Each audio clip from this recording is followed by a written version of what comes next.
Une image. Assise au bord du lit, je suis soudain dans l'incapacité de faire quoi que ce soit, de prendre la moindre décision. C'est le vide. J'ai pu me lever, me doucher, m'habiller, prendre mon café, et puis plus rien. Le silence, l'inertie, le calme avant la tempête. Jusqu'à ce que la vague se profile à l'horizon. Prostrée sur mon lit, je la sens arriver, sans rien pouvoir y faire pour y échapper. C'est à la fois lent et brutal. Cette sensation de voir l'eau monter, la vague se former, grossir, avancer, se charger d'écume, gronder, cette sensation d'un temps suspendu. Et l'hébétude, puis la paralysie.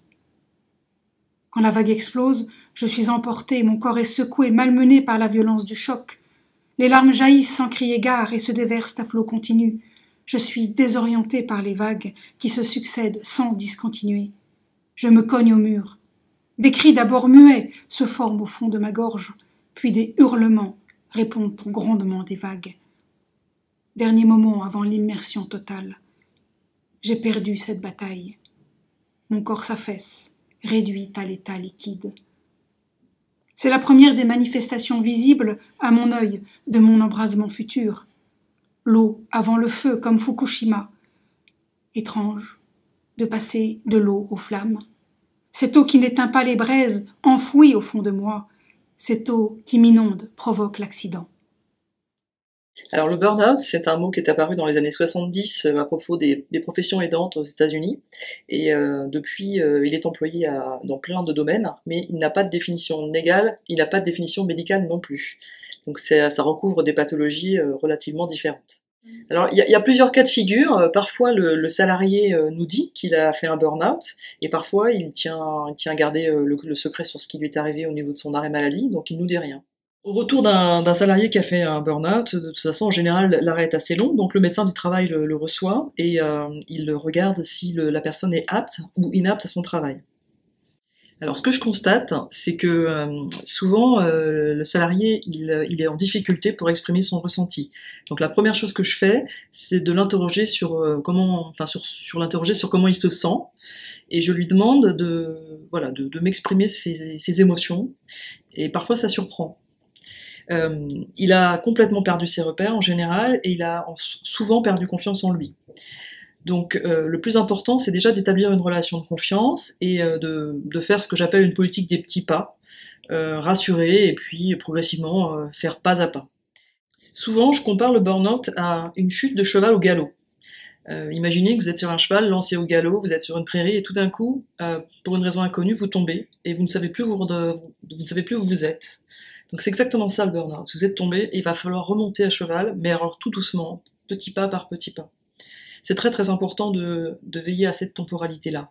Mais c'est effectivement aussi le problème de l'entreprise, parce que la temporalité, c'est quelque chose qui est compliqué pour l'entreprise et ce qui est évidemment compliqué aussi pour le salarié.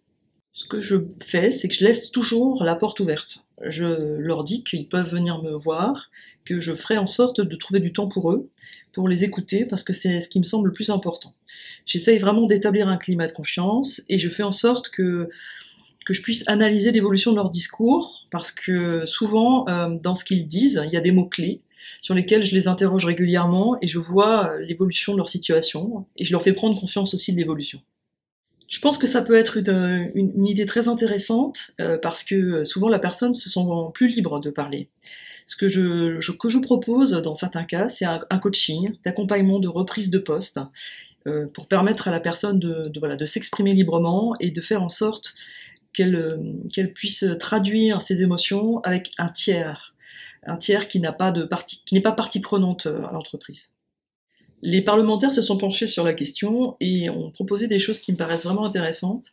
Ils ont proposé d'une part que la visite de pré-reprise qui est faite à la demande d'un salarié lorsqu'il souhaite rencontrer le médecin du travail avant de reprendre son travail puisse porter aussi sur l'aptitude ou l'inaptitude, ce qui éviterait au salarié qui vraiment est mal en point de devoir revenir dans l'entreprise pour faire une visite médicale qui le déclare inapte.